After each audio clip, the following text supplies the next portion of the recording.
The Associated Press, you start us off. I have no announcements. Thanks, Welcome. Edward Snowden has said he would like to have asylum in Russia, and that he's willing to agree to their demand that he not continue to release information to them. What is your message today to Russia about what the implications of granting that to him would be for their relations with the United States? Our position on Mr. Snowden and his the felony charges against him, and our belief that he ought to be returned to the United States to face those felony charges is as it was. And we have communicated it to a variety of countries, including Russia.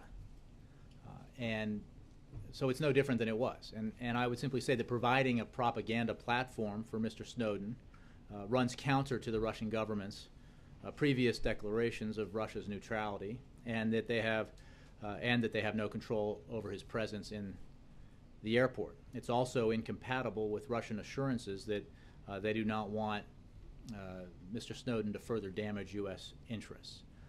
But having said that, our position also remains that we don't believe this should, and we don't want it to do harm to our important relationship with Russia, and we continue to discuss with Russia our strongly held view that there is absolute legal justification for him to be expelled, for him to be returned to the United States, to face the charges that have been brought against him for the unauthorized leaking of classified information. Can you tell us a little bit about the President's session today with the Attorney General, and has he accepted Eric Holder's report on media relations and investigations? The President did meet with the Attorney General today in the Oval, and the Attorney General did discuss with him and present to him that report. I believe the Department of Justice will be releasing that report this afternoon, but I refer you to them. So if they're releasing it this afternoon, that indicates that the President did accept it as it was presented? Yeah, I think that's a fair assessment to make. We won't have any statement or comment on it before it's released, but I believe the Department of Justice is releasing it today. And on Secretary Napolitano's departure, do you have any information for us on who her replacement might be, or any timeline for that decision? I have no names to float, if you will. I would say that the President greatly appreciates Secretary Napolitano's 4+ years of service. And if you think about it, those 4.5 years account for almost half of the existence of the Department of Homeland Security, and she's done a remarkable job. And on her watch, there have been, just numerous issues that have required her expert attention, from the H1N1 virus to the recent bombings in Boston, to Hurricane Sandy, to the devastating tornadoes in Joplin and Tuscaloosa and elsewhere, the Deepwater Horizon oil spill, floods that we've seen in this country, and her department, with her leadership, has functioned at a very high level. And it's also the case that with Secretary Napolitano at the helm, we have greatly enhanced our border security, including the doubling of Border Patrol agents, and that is due in some measure to her leadership, and the President appreciates that and wishes her well. On the timeline for replacement, I believe it's been put out that she's remains in position until early September, and the President will be very deliberate about looking at potential successors for that very important position, but I have no announcements to make on it. Jay, are you saying there'd be no repercussions to U.S.-Russian relations if he's granted asylum there? I think that I'm not going to speculate about something that hasn't happened. What I would say is that we don't believe this issue should do harm to the relations between Russia and the United States, and we are working with the Russians and have made clear to the Russians our views about the fact that Mr. Snowden has been charged with very serious crimes, and that he should be returned to the United States, where he will be granted full due process and every right available to him as a United States citizen, facing our justice system under the Constitution. And we'll continue to have those conversations, and we've made very clear our views. Have the Russians communicated anything to you recently about him? Well, I don't have any specific conversations to read out, except that obviously we are in conversation with Russian officials, as we are with other officials from other nations when we've talked about issues of where, what nations might be transit points or potential destinations for Mr. Snowden were he to leave the transit lounge of the Sheremetyevo airport. But the the conversation and the conversations that have been held reflect everything that I'm telling you now in terms of our views on this matter. And Snowden wrote in an open letter that the U.S. government is engaged in an unlawful campaign to deny him his right to seek asylum. Is that how you see it? No, it is not. He has been charged under the law with 3 felonies, very serious crimes, and every aspect of the United States system of justice is available to him upon his return to the U.S. to face those charges. And that's how our system works. We have communicated with nations around the world our view that Mr. Snowden should be returned to the United States because of the charges filed against him and because, which is normal practice when you've been charged with felonies, and the revocation of his passport because he does not have travel papers or a valid passport, that he ought to be returned to the United States, and where he will face justice in a system that affords defendants all the rights that every American citizen enjoys. Yes, Jim. How does the next Homeland Security Secretary nominee not get tangled up in the politics over immigration reform and this debate that's happening up on the Hill? And for that matter, this whole mess that started yesterday with the nuclear option between Senate Majority Leader Reid and Minority Leader McConnell. Well, it just seems like it'd be a complicated I see it as a mix. potential nominee. Well, let me address the first question related to immigration. As I noted earlier, the Secretary Napolitano has done a remarkably effective job in fulfilling one of the major responsibilities that position requires when it comes to overseeing the border security function of our federal government, the CBP, and overall enforcement. And we've seen, again, as I've talked all week about, we've seen all the metrics by which you can measure effective enforcement, and changes in enforcement demonstrate that there have been great improvements. And that is another measure of that is the fact that the number of border security agents has increased so dramatically in the last 5 years. I don't expect that the transition that will take place at the department will, when it comes to enforcing immigration laws, will become entangled in the politics over legislation that has broad bipartisan support and support from law enforcement communities when it comes to enforcement issues, and from faith communities when it comes to the morality of immigration reform, and business communities when it comes to the economic and business benefits of immigration reform. So we don't expect that to be an issue. On the other matter, look, we have made clear that the President is frustrated with the obstructionism that we've seen from Republicans when it comes to the confirmation process. He not only has he made it clear, he included that sections about it in 2 State of the Union addresses, including in 2012. So, and so we share the frustration that Senator Reid has talked about, and we have highly qualified executive branch nominees up on the Hill, of their nominations up on the Hill today, who continue to be obstructed, who have been held up for over 100 days. And that's not how the system should work. So when it comes to next steps, we defer to Senator Reid. We are very appreciative for all he has done, all he is doing and will do to ensure that the President's qualified nominees are confirmed. Does the President believe that the Majority Leader should go through with the nuclear option? Because when Senator Obama was over there in the Senate, he once said when roles were reversed and the majority was threatening to use that option at one time, he said, "I fear that the partisan atmosphere in Washington will be poisoned to the point where no one will be able to agree on anything, and that is not what the founding fathers had in mind.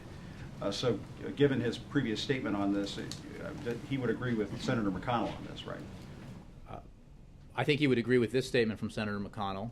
Quote, I think the president is entitled to an up or down, that is, simple majority vote on nominations, both to his cabinet and to the executive branch, and also to the judiciary. That's Senator McConnell in the spring of 2005.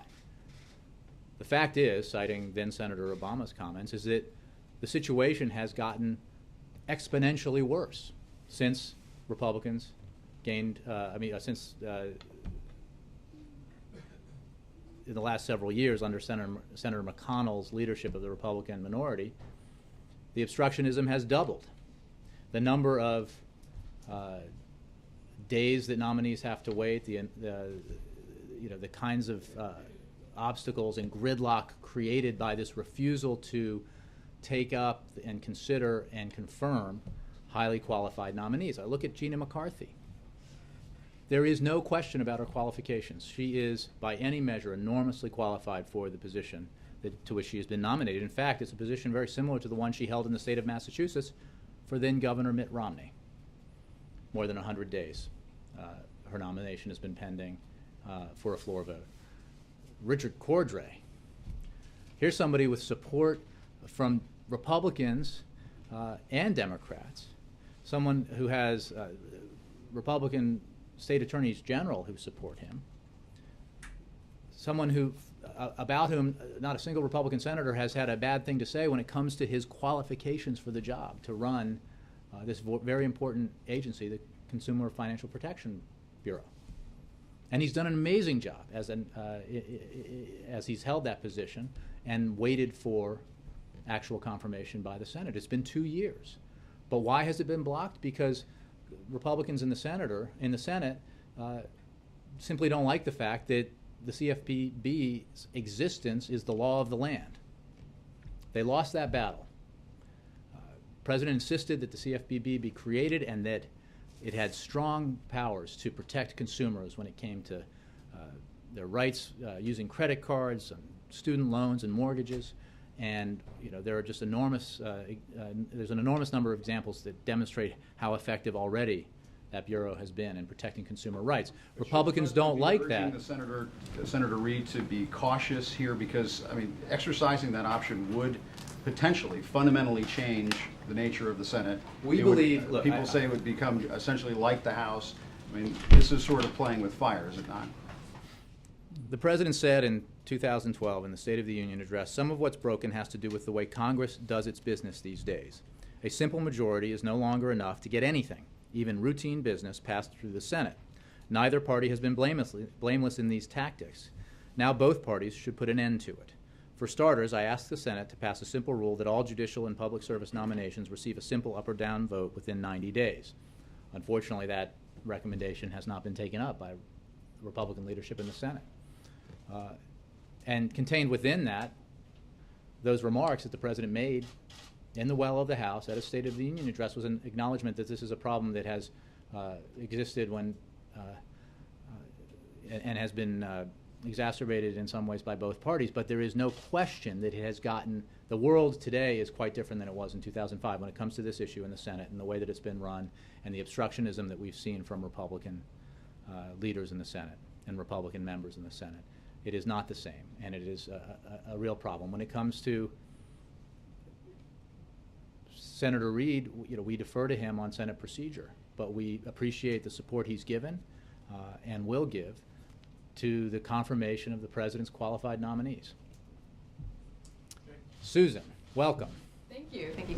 Back to Snowden just for a moment. You said that the administration is working with the Russians. What does that mean? What does that look like? Is the President directly involved in these conversations? Is the Vice President?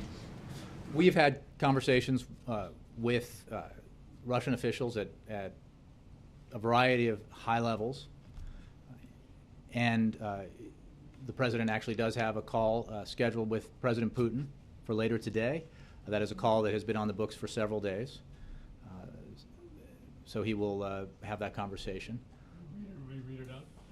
I'm sure we'll have something for you on it. The could put it off. Well, so save you a lot of readout time. You think that's a good idea? I do. Yes. I expect you do. But Susan, the point is that we've made clear both in public and in our conversations at a variety of levels, including through law enforcement channels, which is the normal mechanism through which something like this would be resolved, that Mr. Snowden is wanted on 3 felony charges. We have a history of effective law enforcement cooperation with Russia, with the Russian government, including as very recently in the wake of the bombings in Boston at the Boston Marathon, and that through those channels and through the normal procedures, we believe Mr. Snowden ought to be expelled from Russia and to make his way home to the United States, where, as a U.S. citizen, he is afforded all the considerable rights that defendants are afforded when they are charged with crimes. And he has been charged with 3 felonies and with very serious crimes in the unauthorized disclosure of sensitive classified information. There's an important summit later this summer. What impact would this have with their decision on whether the president goes to that summit? Well, the president has said and plans to travel to Russia for the G20 summit in September, and I certainly don't have any updates on his travel schedule beyond what we've said already. Wendell?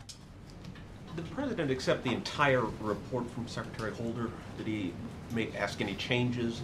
Did he? We'll have a statement or some comment on it. The report hasn't been released, so I'm not going to comment on it at this time. That shouldn't be set flexing. The report hasn't been released, so when it is released, we'll have something to say about it. You cannot say whether The Mr. president- Obama objected to any parts of it at all? No, the president accepted the report, but I think we'll have something to say about it later once it's been released. I don't want to have a discussion about a report that none of you have seen. I want to be helpful and wait to have that discussion after you've seen it. Did he accept with reservations? I mean, No. No, okay. Yes. He accepted the report. That's all you got for me? Bill? But Excellent. Friday. I like that. Madam Welker? I want to ask you about Afghanistan. Earlier this week, you said that a decision about post-2014 troop levels was not imminent. Can you be more specific? Does the president want to make a decision by a specific time, or is there a timeline?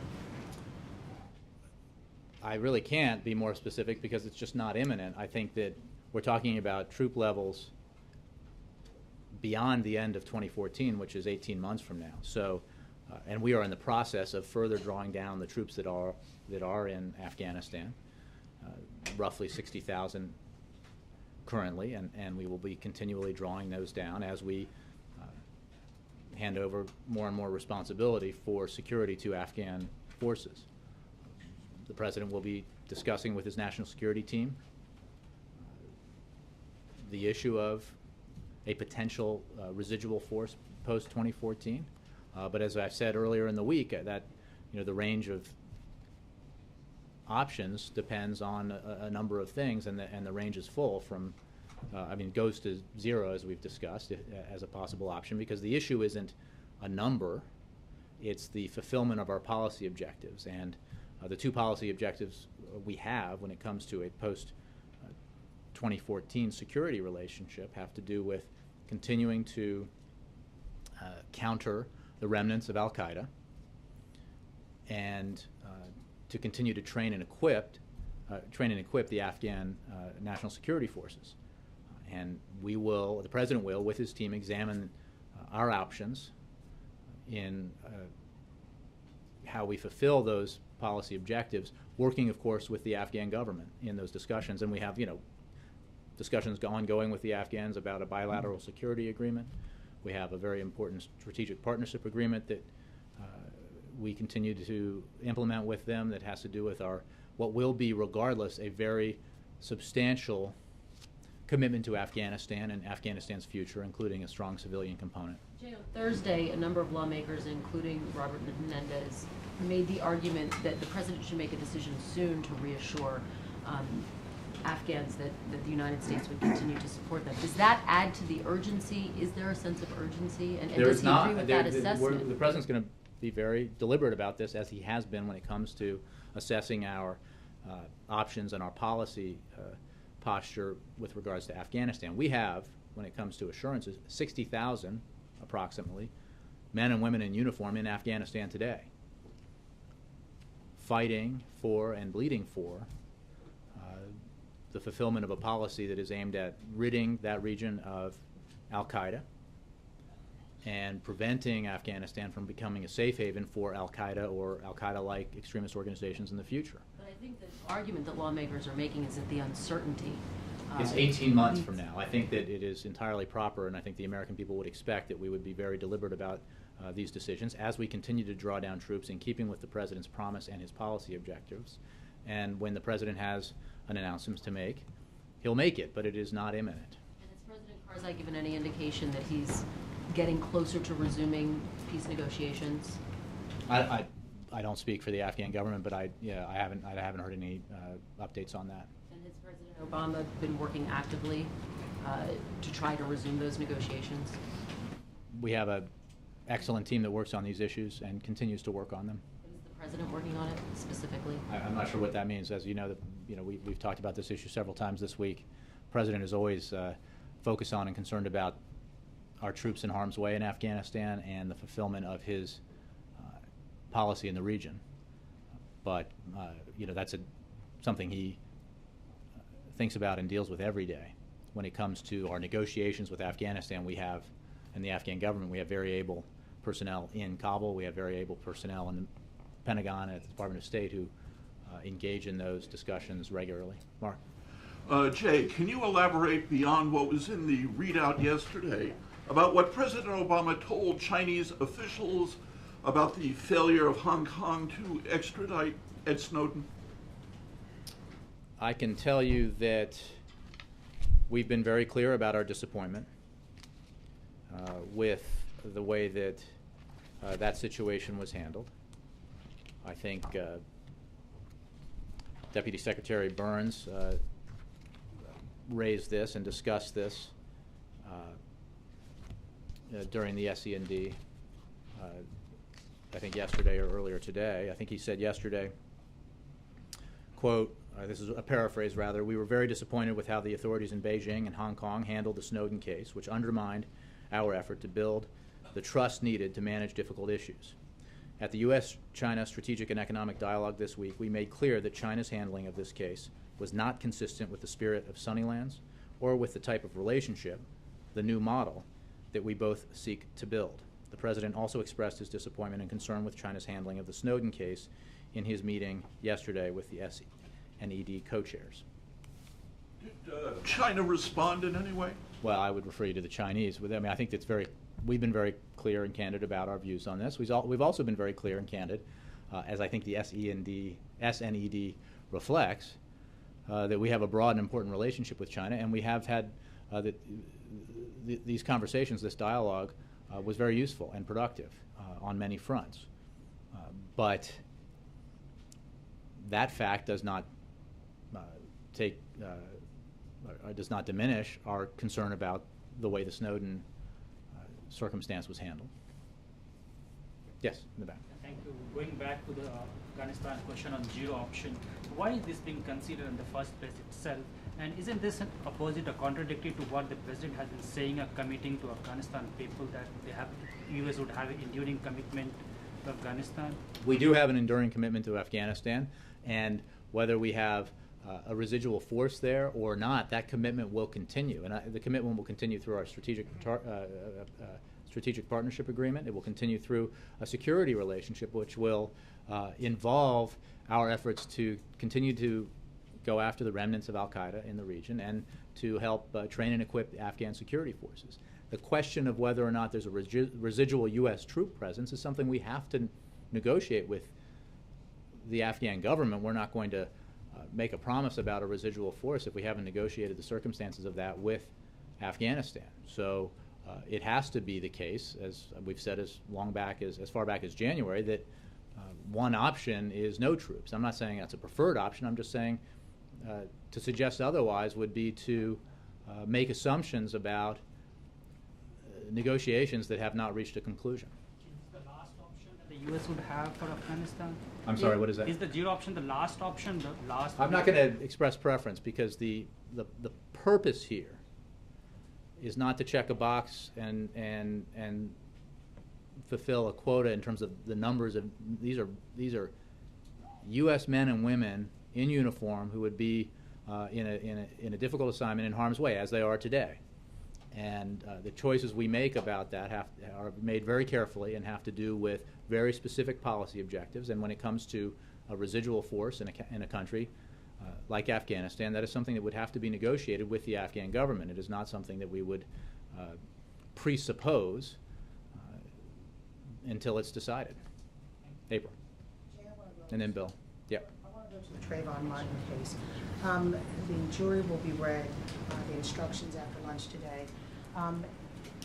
Is there any concern from the White House about what could happen after the jury makes this decision, particularly as there was a lot of news right after the situation happened, after his murder and after his death? It was racially charged. Is there any concern from the White House about reaction to a verdict? Well, April, I would simply say that this is an ongoing trial. You just mentioned, and I'm not aware of the timeline exactly, but you just said that the jury is going to be read instructions, and to suggest our views on, or anyone's views here, whether it's the president's or anyone else's views here on an ongoing trial that's about to go to jury, I think would be a mistake, and potential outcomes and what might happen in an outcome. This is, a jury in Florida in the United States that's fulfilling its function. I mean, a trial and a jury, and will obviously, be made aware of the results of that when they happen. But I wouldn't want to characterize our views about it or the president's views about it because it's an ongoing trial. But it was such I understand that it was obviously got a lot of attention at the time, and there were a number of issues around it, and the president commented on it. But we're in a trial phase and apparently soon a jury phase, and at this time, I just don't have any further comment. And lastly, I'm going to go back to what I asked you yesterday on the Justice Department. They were investigating. I just don't. Again, whether the Justice Department is investigating other matters is something that the Justice Department would answer. I don't have an answer to that. This would the Attorney General ever at any point, even at the time when the President even commented on it, would the Attorney General have made the President aware of what their plans are in this, or is that something that they can do by themselves? Well, it's certainly something they can do by themselves, but I'm commenting on something that I don't know about, so I would refer you to Justice. Bill, and then Lisa. Yeah. A couple things. First, on food stamps, yesterday, as you know, the House of Representatives passed a bill which zeroed out the SNAP or food stamp program. Would the president sign a farm bill without some funding, continued funding in there for food stamps, which has been there since 1973? We put out a statement of administration policy on this specific bill, deeply, deeply flawed bill. And that says the administration strongly opposes H.R. 2642, the Federal Agriculture Reform and Risk Management Act of 2013. And it is, just reading further, it's apparent that the bill does not contain sufficient commodity and crop insurance reforms and does not invest in renewable energy. There's a variety. I mean, the bill also fails to reauthorize nutrition programs, which goes to what your question is about, which benefit millions of Americans in rural, suburban, and urban areas alike. The Supplemental Nutrition Assistance Program is a cornerstone of our nation's food assistance safety net and should not be left behind as the rest of the Farm Bill advances. If the President were presented with this bill, his senior advisors would recommend that he veto the bill. It's a standard form of statement of administration policy. For decades, Congress has worked in a bipartisan fashion to pass real comprehensive farm bills. The Senate continued that tradition this year, and unfortunately, House Republicans decided instead to pursue an exercise in partisanship. They passed a bill that lacks real commodity and crop insurance reforms, does not invest in job creation in rural America, and fails to reauthorize, as I said, nutrition programs which benefit millions of Americans. And for that reason, we oppose it. And look, I mean, I think there's been some pretty interesting comment on the House action, including by conservatives. and pretty damning comment. It is, I think, fairly remarkable. I know that these are two different issues, but the Congress has before it, and the House in particular, a comprehensive immigration reform bill that would reduce the deficit, according to the CBO, by $850 billion. Would help our economy grow, would help our labor force become more productive, would introduce into our business stream, new entrepreneurs with job-creating ideas, would further secure our border significantly. Huge upside. An upside with a lot of conservative goals achieved within this comprehensive immigration bill, including deficit reduction. And then at the same time, they pass a farm bill that cuts out this nutrition assistance program to millions of Americans in the name of deficit reduction. Far less significant deficit reduction. It smacks a little bit of hypocrisy to me, but not just me. Second, quickly, the other side of the Snowden issue is that there have been more and more comments this week from members of Congress that the intelligence community, starting with Director Clapper, either lied to Congress or misrepresented what the NSA program is all about. I mean, is there any attempt will there be on the part of the administration to explain, okay, exactly, here's what we're doing and here's why we need to do this? First of all, Director Clapper has addressed this specific instance, and I refer you to his comments. Director Clapper is doing, well, here are the facts. Congress has been briefed in numerous venues on these programs, including public testimony, paper briefings, and classified sessions. I have seen reports of 22 briefings on the 702 program, 22 briefings, and nearly as many on the 215 program. But if you don't believe me, hear what Leader Reid and Senator Chambliss and Senator Feinstein and Congressman Rogers and Congressman King have said about this. They have all said that members were fully briefed on these programs. And there are not that many things that those particular members of Congress, Republicans and Democrats alike, agree on, but this is one of them. They have been briefed on these programs. And I think a lot of, Representative Mike Rogers, the committee has been extensively briefed on these efforts over a regular basis as a part of our ongoing oversight responsibility over the 16 elements of the intelligence community and the National Intelligence Program.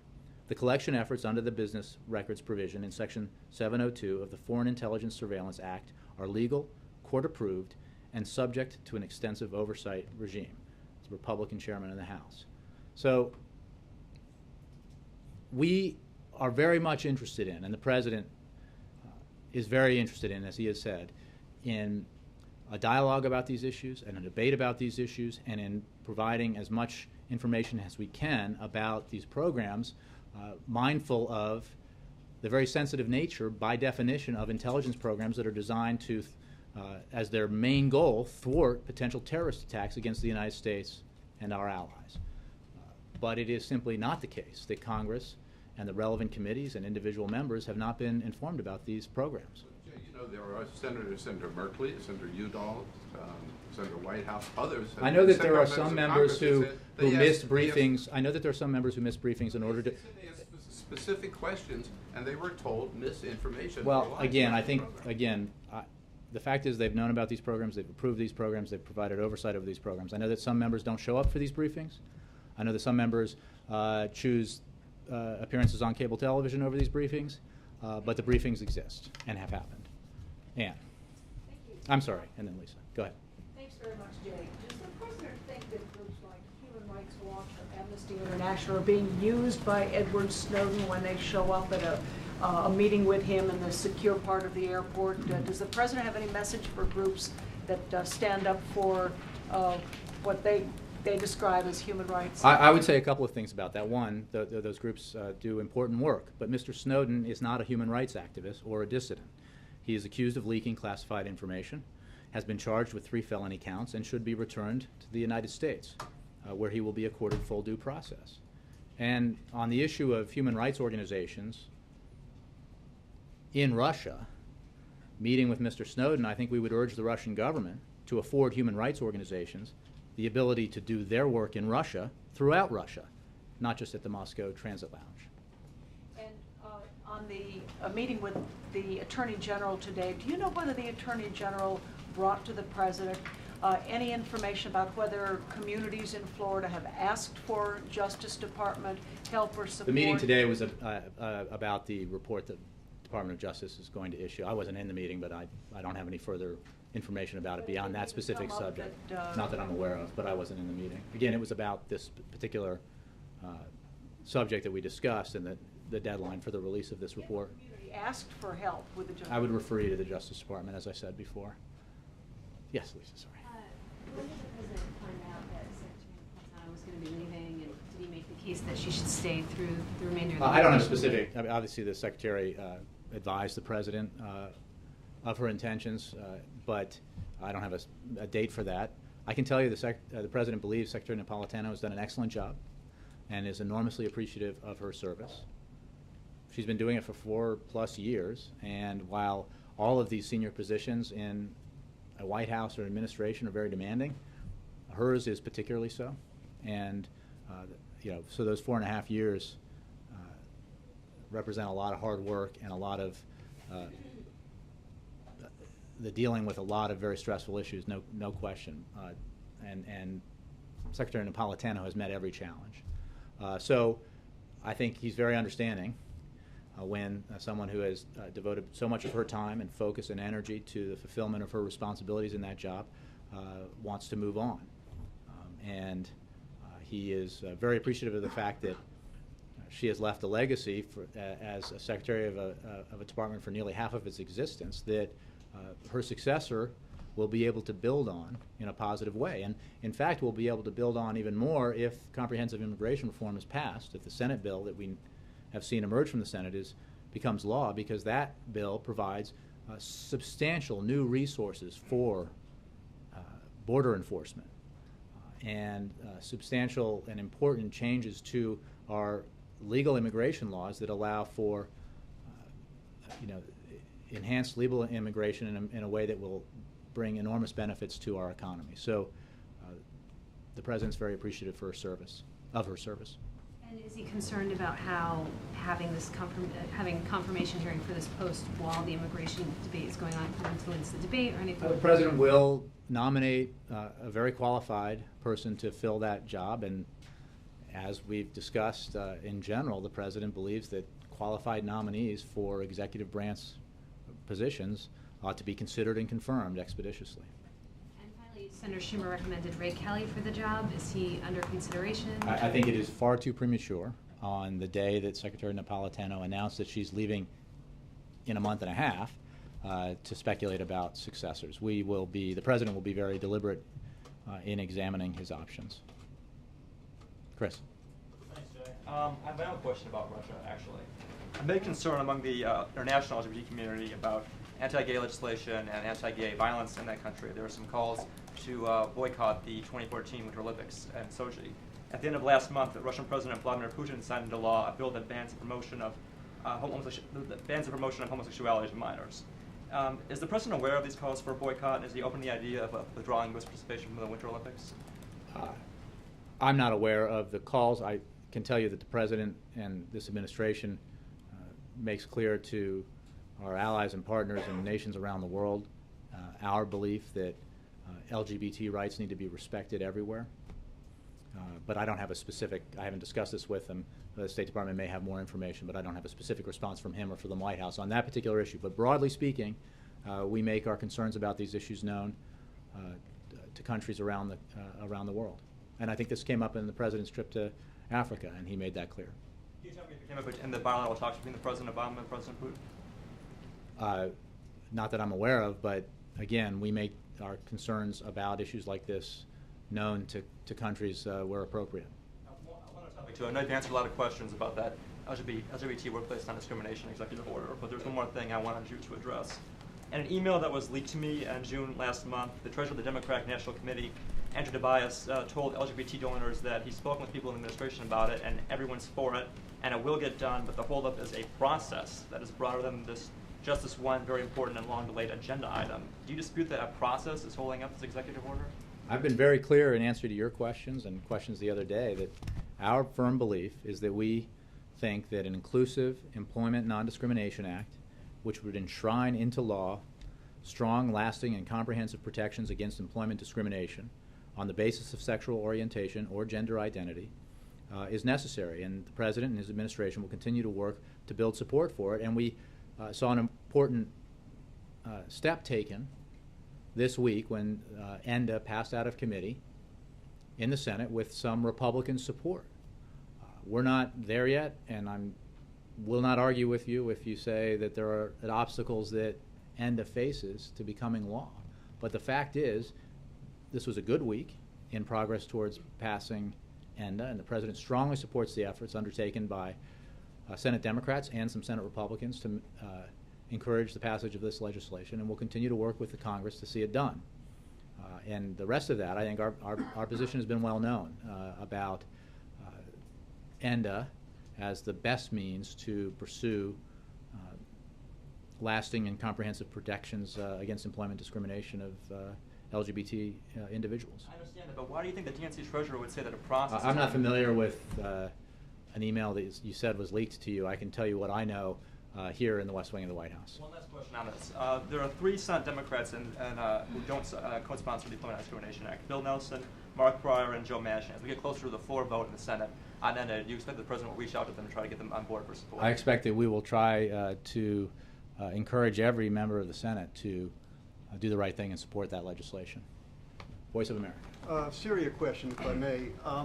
In these discussions you're having with the committees on the Hill, Jay, what are you saying about the confidence, as we heard from Ben Rhodes last month, confidence in the relationships with the opposition council, the military council, and the channels for aid in terms of those all being, stronger? Is there stronger confidence now than there was when we all heard from Ben Rhodes, where he outlined the broad parameters of the lethal aid effort? Well, first of all, as we said at the time we announced the expansion of our assistance to the Supreme Military Council, we cannot detail every type of support that we are providing, nor can we provide details about the timeline or logistics of delivery for every type of assistance. Our assistance covers a range of different purposes, and the goal of our assistance is to strengthen both the cohesion of the opposition and the effectiveness of the Supreme Military Council in its efforts to defend the Syrian people against a repressive regime that has shown no boundaries and its willingness to kill civilians. We have, with our allies and partners, worked to strengthen the elements of the Syrian opposition that have, in our view, the best interests of the Syrian people in mind and of the future of Syria in mind. And we continue to work with those elements. And we, as I said the other day, believe that the enhanced assistance that the President announced is very important, given the assault that Assad has been waging of late with the assistance of Hezbollah and Iran. And that's why the President believes it's necessary to move forward with that assistance. So is there headway being made in terms of conversations up on the Hill about speeding up the process? I can simply tell you that we continue to consult closely with members of Congress. Mike.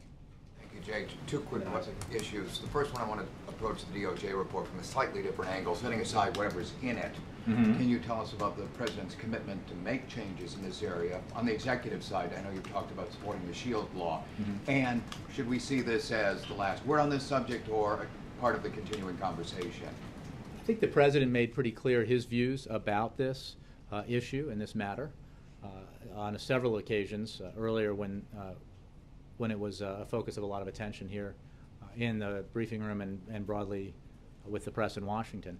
I don't want to characterize next steps until everyone has had a chance to see the report. But the President's views about this remain what they were, and I think he expressed them publicly, so I can't improve on them.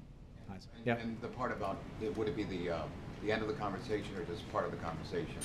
I don't think the conversation ends. I think the conversation on this issue and other issues are I mean, I would expect them to continue. I'm not sure what you mean by the conversation to end. We're not, this is not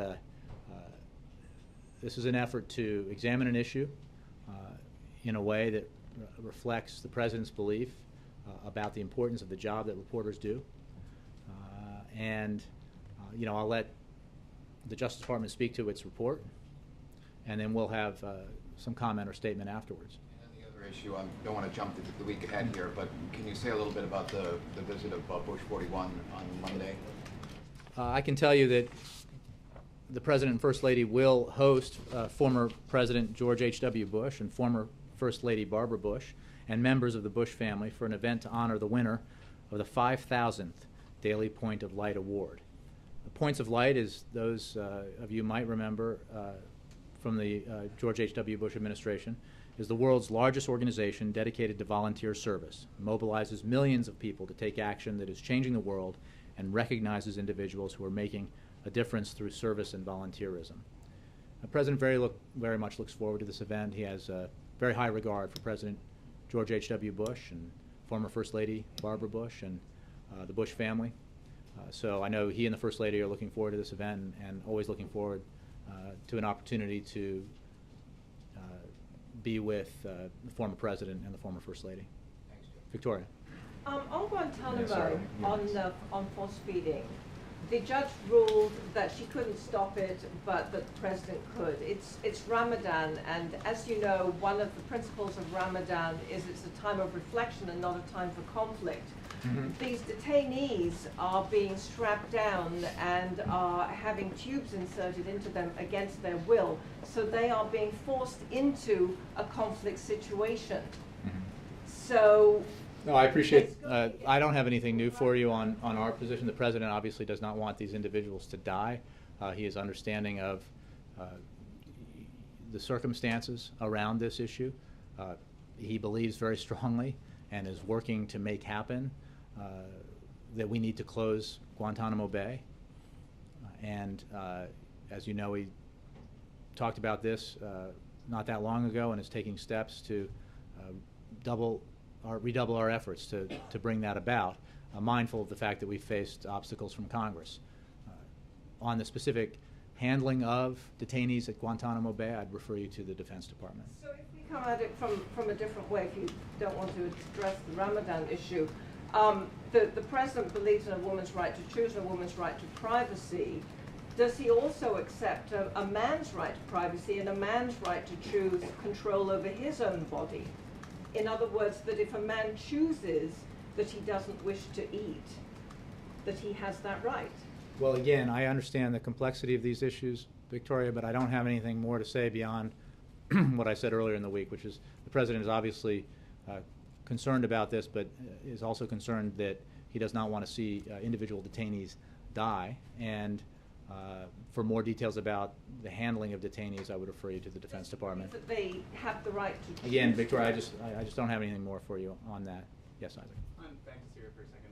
Can you detail any assistance that is in the hands of the rebels at this point in the last month, and what it is beyond rhetorical assistance? Well, I think I just said we're not going to detail all types of assistance that we provide, and that's the case. If you're asking has new assistance arrived, I would refer you to the Defense Department about the assistance programs that they oversee, or the State Department about the assistance programs that they oversee. The fact is we're working with Congress on the issue of the President's announcement of enhanced military assistance, but I don't have anything about specific shipments to provide to you. Can you say yes or no? Any kind of assistance is in Syria? Or well, we've not? been providing assistance to Syria, including the Syrian Military Council, for some time now, so the answer is yes, there is and has been. Thanks, Jay. All right, last one, yeah. On July the 19th, the FISA court order that enables the collection of Verizon data expires.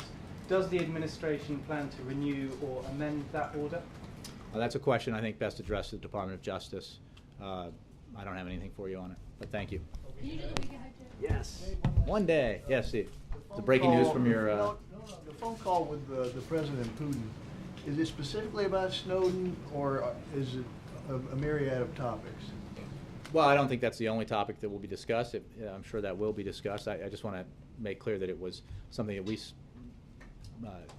put on the books a couple of days ago for today, and I'm sure we'll have some sort of readout about it for you. I don't want to predict or put into the President's mouth words that haven't been spoken. I'm sure President Putin is aware of our views about Mr. Snowden, and I know that issue has been discussed at a variety of levels between our two governments.